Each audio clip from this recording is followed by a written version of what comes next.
Live in Wyoming. Won't give out any more location info. Take over Dad's old cabin. Refurnish it and go in the woods regularly. My whole family used to go camping together all the time, but we stopped as we got older/busy. Not me. Always would go out to clear my head or just for some fun. Been saving up a lot of vacation time/money to have a few extra days off. Ask around. All my friends in GF are busy. Disappointed, but whatever. We can do another one some other time. Pack up my stuff and bring my German Shepherd, Baxter. It was around fall, so it was really beautiful out. Baxter's happy, I'm happy, life is good. Get to my cabin. Haven't been for a few weeks, so I have to restock everything, but it's actually in pretty good shape. It should be. I spent a small fortune fixing it up. Spend the rest of the day setting up. By dark, I'm cooking dinner and watching TV. The X-Files, the Fluke Man episode. Want to get the Halloween/fall feel before going to bed. The next day, Baxter and I are out walking the trails. Recently, I had begun to walk over them and explore on my own. Dad always warned me not to stray too far, but that was when I was like 12. I'm a big boy now. We walk on and nothing is out of the ordinary. Birds chirping, sun shining. Walk for a bit and Baxter starts getting anxious, which is weird. He's usually fine in the woods. Another 5 minutes and I find this old stone building I've never seen before. Like really old. Could be early 1900s era. Some of it is still standing, but I can't figure out what it was. Either an old stone house or some type of mill. It was all overgrown and the back was collapsed. I decide the absolute smartest thing to do would be to check it out. Inside smells like really strong cat piss. Also has some leaves and shit inside. Obvious signs of life are obvious. I'm smart enough to know not to mess around in someone's living room. Me and Baxter get the hell up out of there. Unsling my M1 Garand. You can never be too safe. I keep telling myself I'm just spooking myself. Every little crunch or snap off in the woods has me on high alert. Get back to the main trail when I hear a huge snap, like someone snapping a limb off a tree. Only something very large could do that. I crouch and ready the rifle. Baxter gets down with me. We sit for a few minutes. Figure we can wait it out. Completely expecting a bear to come charging, but nothing. We get up and walk on. About 50 or so yards before the cabin, I hear it again. Don't crouch, but pull the ultimate dumb blonde in a horror movie. Is anybody out there? I'm armed, so don't be messing around. In my defense, I didn't want to shoot some kids or a drunk hillbilly, but yeah, that was some Scooby-Doo tier shit, I know. Nothing. Double time it back to the cabin. Baxter is inside sleeping, but I'm on the porch eating and watching. Nothing happens for the night and for the next day. Laugh at myself, more than likely was just a bear. Go shooting/hiking/fishing and enjoy myself. Come back from walking Baxter and see a blood smear on the side of my cabin. Someone tossed a goddamn squirrel at my house. Looked like it had been manhandled before breaking its spine off my shutters. Assume there's some axe murderer stalking me. Stop going out on hikes and never leave my cabin. Don't want to run either. This place is mine and I'm not leaving early. Next day it rains. Stay inside and watch TV or read books. Realize I'm an idiot, as I only brought scary movies/books and murder mysteries to creep myself out. Walk by the windows. Always feel like I'm being watched, but that's probably just nerves. Have a gun in every room. Next day the rain clears. I get outside because I forgot some folding lawn chairs, but whatever, they'll dry. All broken, every one of them. They were only like 15 to 20 yards away from my house. For future reference, this is when the shit starts hitting the fan. I'm definitely being stalked. I've been hunting enough before to know that. And whatever it is, it gave its last F a while ago and I was late for the show. Which is bad. but I've got my cabin, plus my Jeep, plus a surplus of firearms, thank you based Wyoming, which is good. If I had known how crazy it was going to get, I honestly wouldn't have stayed. We've had bears and shit before, and usually if you stand your ground and shoot at them, they leave you alone. Sitting inside, reading Stephen King's It, because screw it at this point, when I hear another thud, this one just to the right of my front door. I don't want to open the door, I don't want to open the door. Open the curtains, see a bloody possum, still alive, somewhat, twitching. Nope. Go upstairs to my granddad's war chest and pull out Samuel Goliath, his M14 he smuggled back. Load that sucker up, my .44 Ruger on my hip. I already said every room was armed, but that was just like a 9mm per room. Pack up everything else in back. I was still thinking it was some kind of maniac killer and I didn't want to have guns everywhere if he got inside. Have all my guns/supplies in bags in the living room in case I need to bug out. Next morning, possum is still there, now dead. Toss it back into the woods and yell something to the likes, "Why don't you come out now in the daylight, you pansy?" Of course, nothing. Since I'm feeling brave, I walk the tree line. Whatever was out here broke some more of my stuff. Lampposts that haven't worked in years, another chair, my fire pit. Fear is slowly being replaced with rage. Get Baxter. Decide to test the water. Walk a little while into the trees. I'm a dumbass, I know.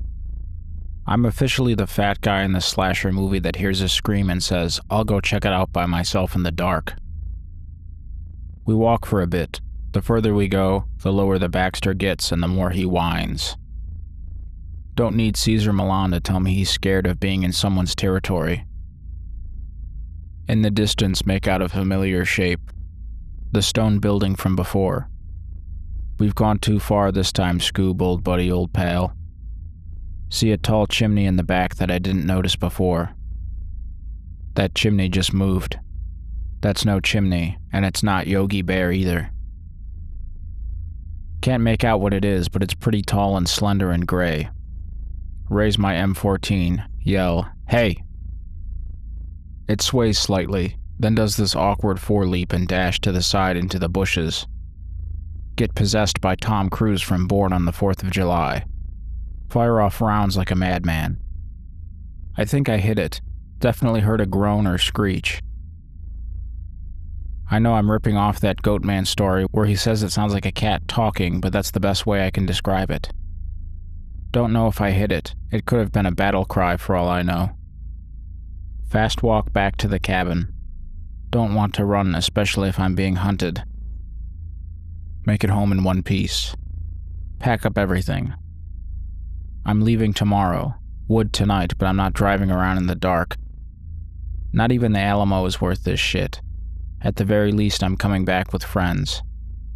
Have everything, repacking to keep myself busy when I hear Baxter growl. Not a deep, angry growl like when the mailman comes to your house. Deep back of his throat growl. Take out my .44 and walk slowly to the kitchen. Nothing, no monster, but Baxter is low and snarling to the window over the sink. There's condensation on it, but in one spot like something was breathing on it. And just to make sure my therapy lessons are worthwhile, a handprint on the glass. Stare at it for a few seconds. Almost start laughing at how ridiculous this is. The print was too long to be human. Take a pen and put it at the point where your finger meets your hand and see how long it is. Like that long. Rifle over my shoulder, revolver on my hip, I walk from room to room, double/triple checking to make sure I have everything. Haven't seen the place this empty since I inherited it. I'm really just keeping busy. If I sit for too long, I'll go stir crazy and had since given up on ever sleeping again.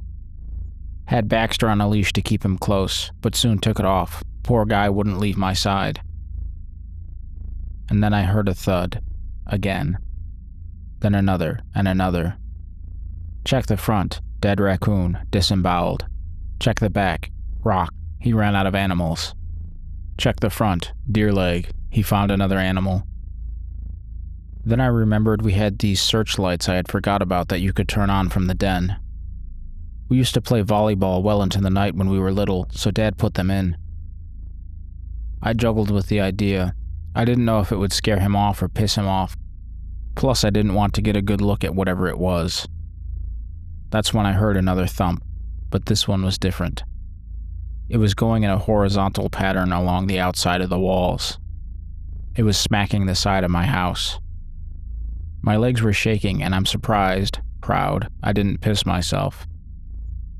Granddad used to tell me stories of Vietnam, how you know the enemy is there, but you grip your rifle to the point your knuckles hurt and you wait. But how the waiting is the worst part of all. Screw it. I turn on the floodlights and walk to each window. And that's when I finally saw the ugly bastard. So I'm going from room to room and I'm not seeing anything. I'm getting more and more relieved, thinking I scared it off. I went to the window right under where the lights were, and I saw it. Well, I actually saw the dead deer first next to the tree line, all bloody and torn up to all hell. But then I see this thing. Now, I've read through a lot of creepypastas and X threads, watched a lot of those hunting Bigfoot/Goatman shows, and they all have a lot of similarities. 7 to 8 feet tall, red eyes, smelled blood in the air, faced like a gorilla, and built like a brick shithouse. And I can get why people who study them think of them as some missing link to evolution, because yeah, they do look like some long-lost gorilla relative. But whatever in the hell this thing was, did not. It was tall, not really tall, but I'd say around 6'3", and slender, long arms, those long fingers that will molest my dreams for years to come. But its face wasn't like an ape. It was more like a baboon, long and droopy. When I googled pic-related, it gave me chills to see it again. It wasn't colorful, but like a black reddish color that matched his fur, which was surprisingly sleek. His eyes were yellow, probably the only relatable thing to the other cryptids, and the light surprised it, like when you turn on a light and wake someone up. It glanced at me, and we had a Clint Eastwood stare down before it snarled, pulled back its lips, showing the yellow baboon-like fangs. It screeched like a bat and did that same side-to-side leap back into the woods. I closed the curtain, checked the lock, and curled up with my rifle until morning. When it came, I made one trip with all my things and drove like a madman back to town. And that's pretty much it. My friends and I went back a month later. Some of the shutters were broken off and there were some scratches, but aside from that, it was fine. I've been camping since then, but only with a large group. No tents and not that deep into the woods.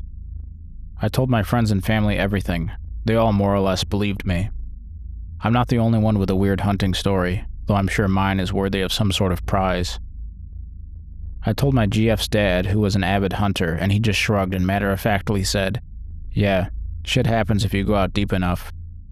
And then in the most deadpan serious tone, "Those woods aren't ours. Not all of them, at least." I've been looking into cryptozoology and into those Goatman threads, and I have yet to read about anything like what I saw. I don't know if I found some inbred Bigfoot or some kind of new thing that nobody knows about. I've been meaning to ask around to a lot of the local Native Americans. They of all people would probably have a legend of it. It still bothers me how we spent so much time out there as children and never saw anything quite like it. Like it could have been watching us the whole time. I asked my dad and he just said the same thing as my GF's dad. I still have yet to sell the cabin.